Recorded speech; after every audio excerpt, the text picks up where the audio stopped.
दोस्तों, आज की यह गौतम बुद्ध की कहानी ध्यान से सुनना, क्योंकि इस कहानी को सुनने के बाद आप अश्लील और बुरे विचारों को मन से आसानी से निकाल पाओगे।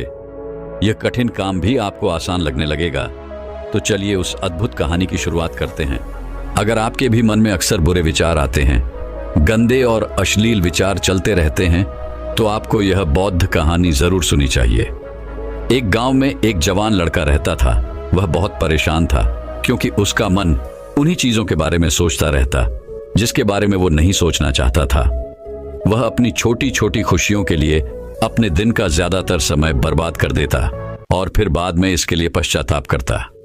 लेकिन वह ना चाहते हुए भी अगले दिन फिर उन्हीं आदतों को दोहराता। वह अपने माता पिता का अकेला लड़का था।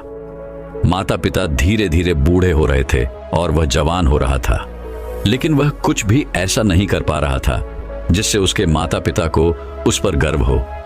वह जानता तो था कि वह अपने समय और जिंदगी के साथ गलत कर रहा है, लेकिन वह बहुत कोशिश करने के बाद भी खुद को बदल नहीं पा रहा था। वह अपनी समस्याओं के बारे में दूसरे बड़े लोगों को बताता और लोग उसे तरह तरह के सुझाव देते, लेकिन फिर भी कुछ भी बदलाव नहीं आ रहा था।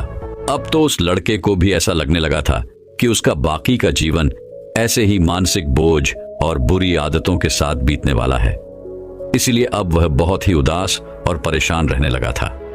एक दिन लड़का अपने विचारों में खोया हुआ अपने गांव के तालाब के किनारे बैठा हुआ था।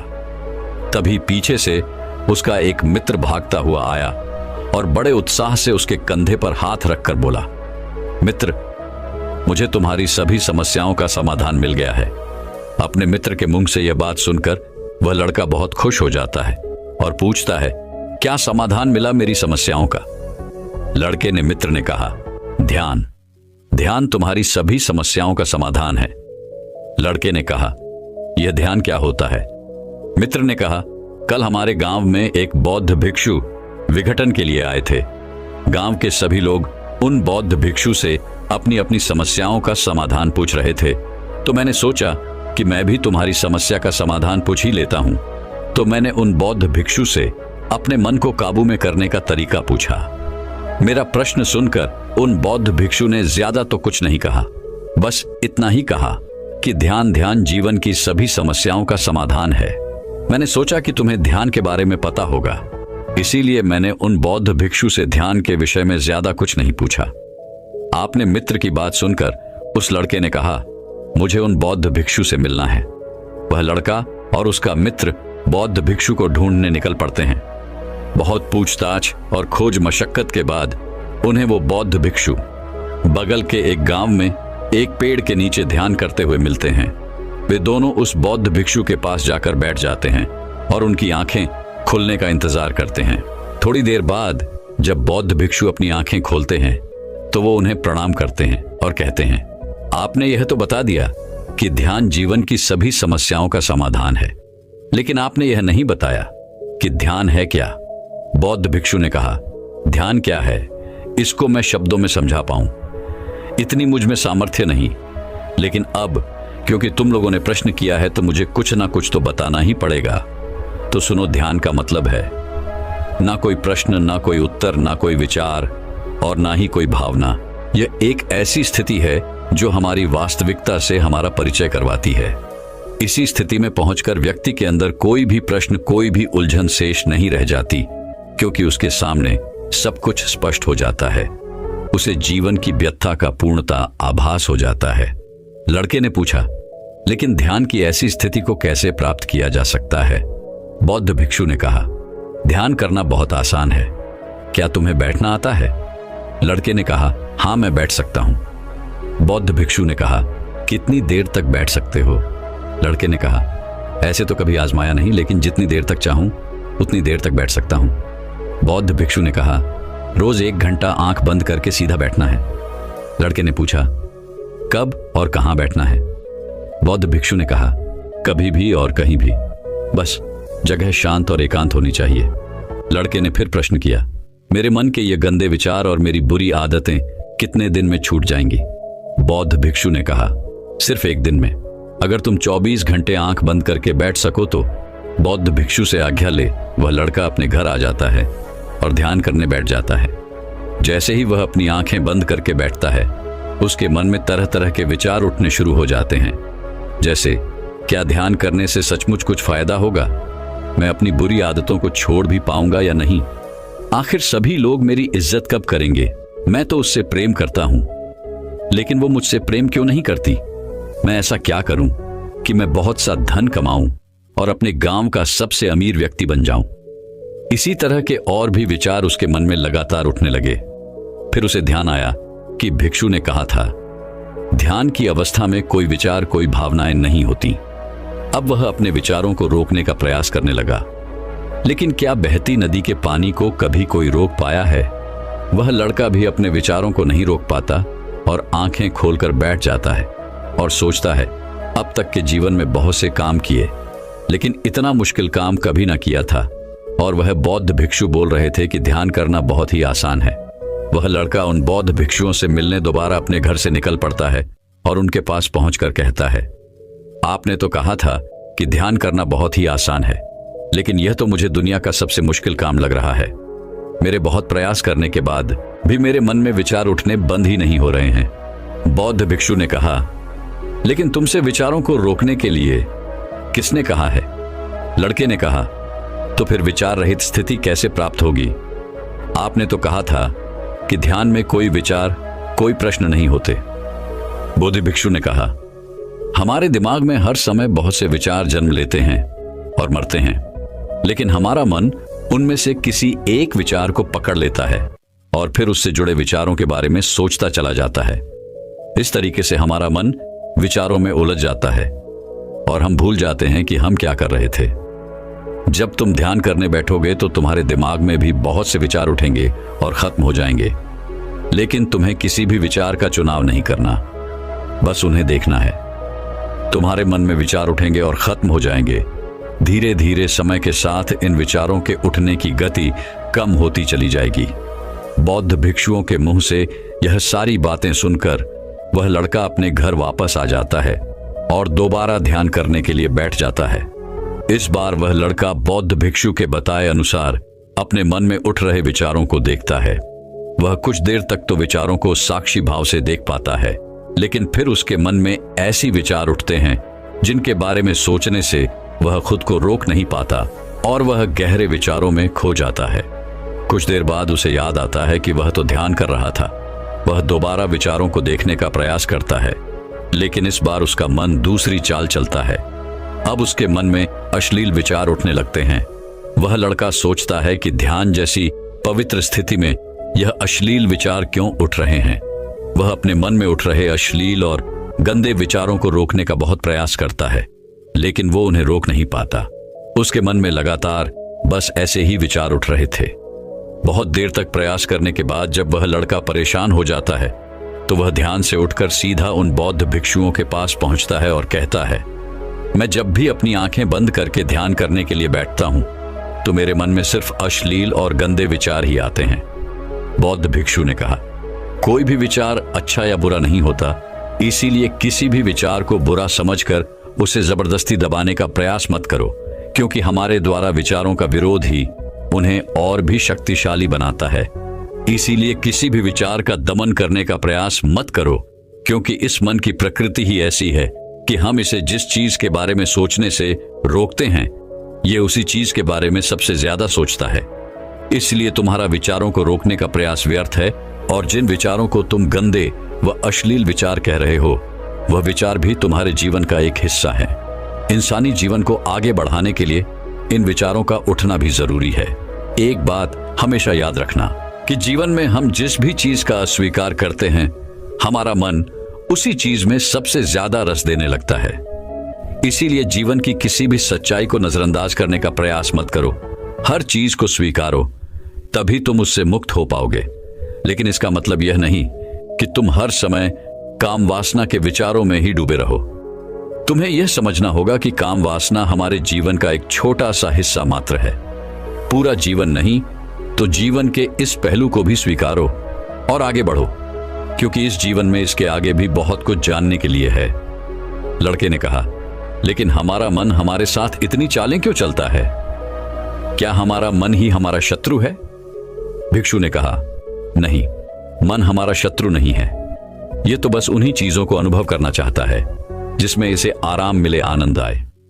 इसीलिए जब हम कोई ऐसा काम करते हैं जिसमें शुरू में ही मन को आनंद नहीं मिलता, तो हमारा मन उस काम का विरोध करता है।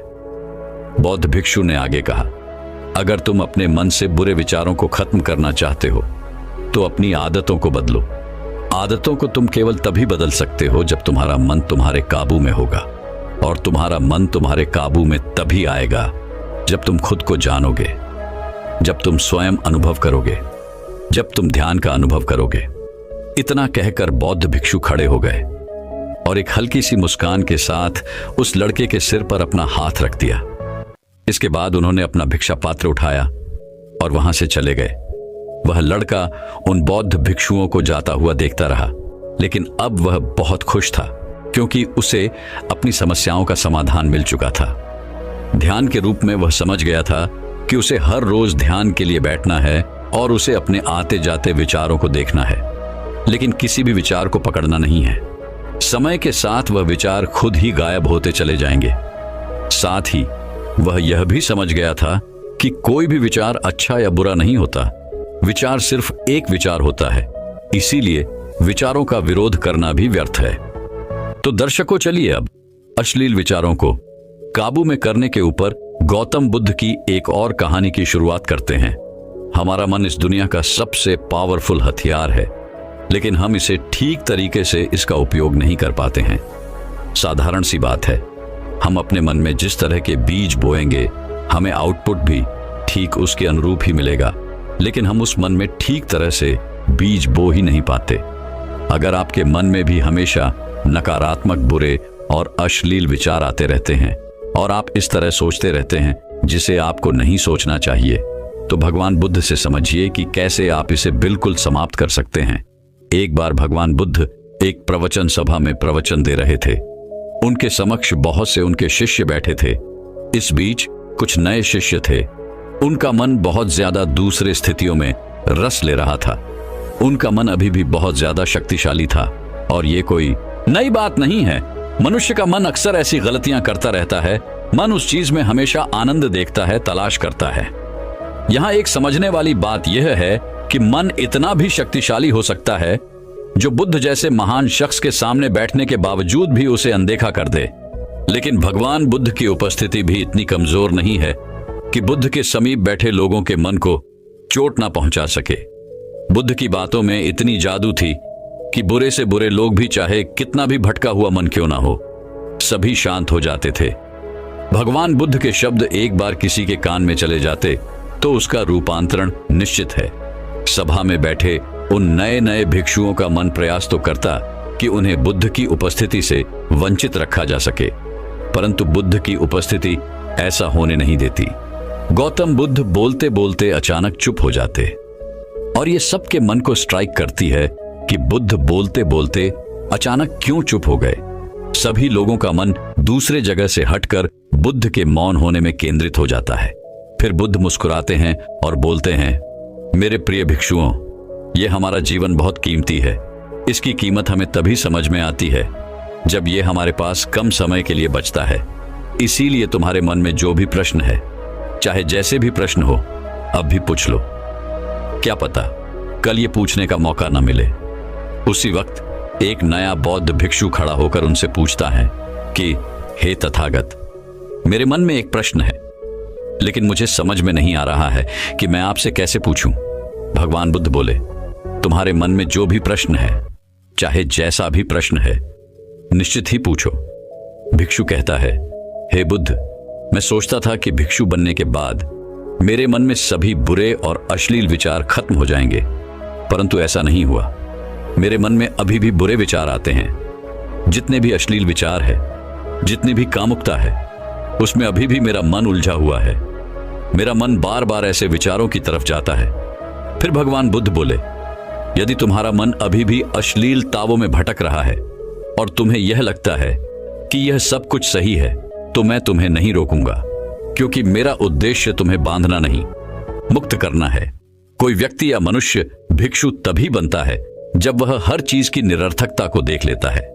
वह देख लेता है कि काम वासना, लालच, अहंकार ये ऐसे प्यासे कुएं हैं जो कभी भी नहीं भरते।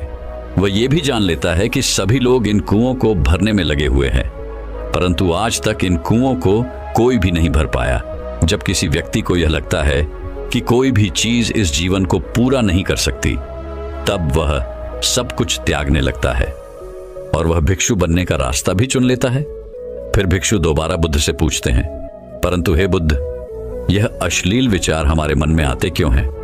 तब बुद्ध बोले कि बुरे विचार उन सभी बीजों का फल है जिन्हें हम जाने अनजाने में बो रहे हैं। गौतम बुद्ध के द्वारा बताए गए इन बातों को इस तरह समझिए। हमारे मन में बुरे विचार पैदा होने के लिए सबसे पहले जानकारी आती है, उससे विश्वास बनता है, फिर विश्वास से हमारे विचार की उत्पत्ति होती है और फिर यह व्यवहार में परिवर्तन हो जाता है।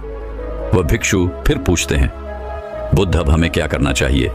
तथागत बोले कि सबसे पहले उन बीजों को बोना बंद कर दो जो कड़वा फल लेता है। फिर बुद्ध कहते हैं, हर काम को हंसी के साथ करो। यह हंसी का मतलब यह नहीं होता कि हर काम को उल्टे सीधे तरीके से करो। इसका मतलब यह होता है कि हर काम को करने से पहले उसका परिणाम क्या होगा यह जानो। क्या वह काम करने से आपको क्षणिक आनंद मिलता है या क्षणिक लाभ मिलता है, तो यह काम का कोई अर्थ नहीं है। जिस प्रकार अश्लील विचारों से हमें थोड़ी देर के लिए आनंद मिलता है और बाद में हम अपने आप को कोसते हैं, यह क्षणिक लाभ के गिनती में आते हैं। कोई भी काम करो तो अपने आप से पूछो कि वह काम हम क्यों कर रहे हैं, उससे हमें क्या लाभ होगा, क्योंकि हम अपने जीवन में बहुत से ऐसे काम जाने अनजाने में करते हैं जिसका कोई अर्थ नहीं निकलता। बुद्ध कहते हैं, हर चीज को सम्यक रखो, चाहे वह सुनना हो, बोलना हो या फिर देखना हो, क्योंकि यह हमारे 5 इंद्रियां मन के द्वार हैं। इसी इंद्रियों से हमारे मन को भोजन मिलता है। जितना ज्यादा और गलत तरीके से हम इसे भोजन देंगे, हमारा मन उतना ही शक्तिशाली हो जाएगा। इसीलिए जितने भोजन की जरूरत है उतना ही इस मन को देना चाहिए। और इस तरह वह भिक्षु बुद्ध के बातों से संतुष्ट हो गया। बुद्ध की बातों से वह भिक्षु ने अपने जीवन को देखना की नजरिया बदल दिया और वह अपने जीवन में बहुत आगे बढ़ता चला गया। तो दर्शकों, चलिए अब अश्लील विचारों को काबू में करने के ऊपर गौतम बुद्ध की एक और कहानी की शुरुआत करते हैं। एक बार एक जवान लड़का गौतम बुद्ध के पास आता है और कहता है, बुद्ध, मेरे मन में इतने अश्लील विचार क्यों आते हैं?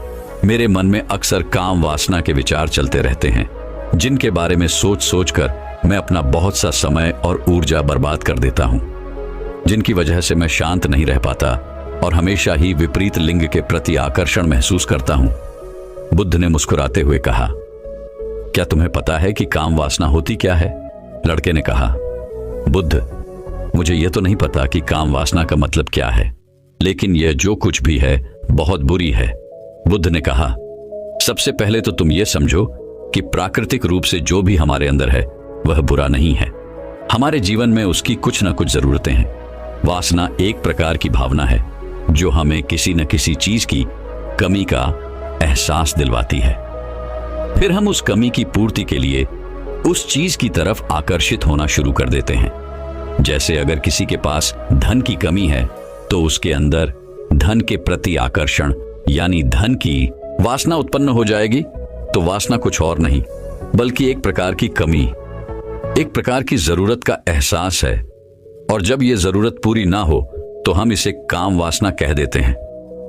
लड़के ने कहा, बुद्ध, ये तो समझ में आ गया कि काम वासना का मतलब क्या है, लेकिन ये हमारे अंदर आती कहां से है? ये उत्पन्न कैसे होती है? बुद्ध ने कहा, काम वासना कहीं से आती नहीं बल्कि यह प्राकृतिक रूप से हमारे अंदर ही मौजूद है और इसका होना जरूरी भी है, क्योंकि यही मानव जाति के विस्तार का आधार है। लड़के ने कहा, बुद्ध, जब काम वासना प्राकृतिक रूप से हमारे अंदर मौजूद है तब फिर लोग काम वासना को गलत क्यों बोलते हैं? बुद्ध ने कहा, यह एक बहुत बड़ी समस्या है कि लोगों ने काम वासना को गलत नजरिए से देखना शुरू कर दिया है, इसे दबाने की कोशिश करना शुरू कर दिया है। काम वासना का होना गलत नहीं है बल्कि काम वासना का बेलगाम होना गलत है। केवल उसी के बारे में हमेशा सोचना, केवल उसी के लिए जीना, केवल उसी को अपने जीवन का लक्ष्य बना लेना गलत है। बुद्ध ने उस लड़के से पूछा, तुम्हें क्या लगता है, क्या जानवरों में भी काम वासना होती है? लड़के ने कहा, हाँ बुद्ध, जरूर होती है, क्योंकि आखिर जानवरों को भी तो अपनी पीढ़ी आगे बढ़ानी है। बुद्ध ने कहा, फिर हम जानवरों की काम वासना को गलत क्यों नहीं कहते? लड़के ने कहा, पता नहीं बुद्ध, आप ही बताइए। बुद्ध ने कहा, क्योंकि जानवर अपनी काम वासना का उपयोग सिर्फ संतान उत्पन्न करने के लिए करते हैं, उसे खुशी प्राप्त करने के लिए नहीं, और ना ही सुख भोगने के इरादे से, क्योंकि जानवरों को प्रकृति ने इतनी सोचने समझने की क्षमता नहीं दी कि वो अपनी काम वासना को अपने क्षणिक सुख का आधार बना सके, जबकि हम इंसान अपनी सोचने समझने की क्षमता का उपयोग करके प्रकृति में पाई जाने वाली हर चीज का अपने सुख और आनंद के लिए उपयोग करने का प्रयास करते हैं। हम इंसानों ने काम वासना के साथ भी यही किया है, इसे अपने आनंद और भोग का आधार बना लिया है। जिस भावना को प्रकृति ने मानव जाति का अस्तित्व बनाए रखने के लिए हमारे अंदर डाला था, उसे हमने जीवन का सर्वोपरि लक्ष्य बना रखा है, और इंसानी काम वासना का ये बेलगाम होना ही उसके गलत होने का कारण है। लड़के ने कहा, बुद्ध, लेकिन यह काम वासना हावी होती क्यों है? इसके बेलगाम होने का कारण क्या है? बुद्ध ने कहा, काम वासना के बेलगाम होने के 4 बड़े कारण हैं, जिसमें से पहला कारण है जीवन में किसी बड़े उद्देश्य का ना होना। बुद्ध ने उस लड़के से पूछा, क्या जब तुम किसी काम में व्यस्त होते हो तब भी तुम्हारे दिमाग में अश्लील विचार आते हैं? लड़के ने कहा, नहीं बुद्ध, जब मैं व्यस्त होता हूं तो मेरे दिमाग में अश्लील विचार नहीं आते। बुद्ध ने कहा, हमारा दिमाग एक बार में सिर्फ एक चीज के बारे में ही सोच सकता है, इसलिए जब हमारे दिमाग में कोई दूसरे विचार चल रहे होंगे तो असली विचार आ ही नहीं सकती। अगर हमारे जीवन में कोई बड़ा और स्पष्ट लक्ष्य है, और अगर हम उस लक्ष्य के प्रति पूरी तरीके से समर्पित हैं, तो हमारे पास कभी इतना समय ही नहीं होगा कि ये फालतू विचार हमारे मन में घर कर सके। और अगर ऐसे विचार उठते भी हैं तो हमारे मजबूत लक्ष्य के विचार इन्हें आसानी से हमारे मन से भी निकाल देंगे। लेकिन असल समस्या यह है कि अधिकतर लोगों के पास एक मजबूत और स्पष्ट लक्ष्य की कमी है। बुद्ध ने कहा, काम वासना के बेलगाम होने का दूसरा कारण है समाज के द्वारा इसे गलत बताकर दबाए जाने की कोशिश करना। लोगों के एक बड़े तबके ने काम मुक्ता को हमेशा ही सबकी नजर से देखा है, और इसका सबसे बड़ा कारण है कि हमने अपने यौन अंगों को शरीर के बाकी अंगों की तरह शिकार नहीं किया, जबकि हमारे यौन अंग भी हमारे बाकी अंगों जैसे हाथ, पैर, मुंह आदि के समान ही बस एक अंग है जो अपना काम करते हैं, जिसके लिए प्रकृति ने उन्हें बनाया है। लेकिन हमने इन अंगों को कुछ ज्यादा ही रहस्यमय बना दिया है, और जब कोई चीज रहस्यमय बन जाती है तो उसके प्रति लोगों की एक अलग ही रुचि जागृत हो जाती है, जिसकी वजह से लोग जाने अनजाने में काम वासना के प्रति आकर्षण महसूस करते हैं। बुद्ध ने आगे कहा, जब किसी विचार को दबाने का, उसका दमन करने का प्रयास किया जाता है, तब वही विचार और मजबूती के साथ उभर कर आता है, और यही काम वासना के विचारों के साथ भी किया जा रहा है। बुद्ध ने कहा, अगर मैं तुमसे कहूं कि आम के बारे में मत सोचना, तो तुम्हारे मन में पहला चित्र किस चीज का आया? लड़के ने कहा, बुद्ध, मेरे मन में पहला चित्र आम का ही आया। बुद्ध ने कहा, इसी प्रकार जब हम अश्लील विचारों को जबरदस्ती रोकने का प्रयास करते हैं तो वो और मजबूती के साथ हमारे अंदर उठते हैं। इसलिए कभी भी विचारों को दबाने की कोशिश ना करें। लड़के ने कहा, हां बुद्ध, ये तो मैंने भी महसूस किया है। बुद्ध ने कहा, इंसानों में कामुकता के हावी होने का तीसरा कारण है हमारा अपने विचारों के प्रति जागरूक ना होना। हमारे मन में कैसे विचार चल रहे हैं, हम इस पर कभी ध्यान ही नहीं देते। हमारे मन में उठने वाले विचारों के बारे में यह अनोखी बात यह है कि जब हम किसी एक चीज के बारे में विचार करते हैं तो हमारा मन उसी से संबंधित और ही विचार हमारे सामने रखना शुरू कर देता है, और फिर ऐसे ही हमारे मन में विचारों की एक श्रृंखला बन जाती है जिस पर हम उलझ कर रह जाते हैं। एक ऐसा ही होता है अश्लील विचारों के साथ।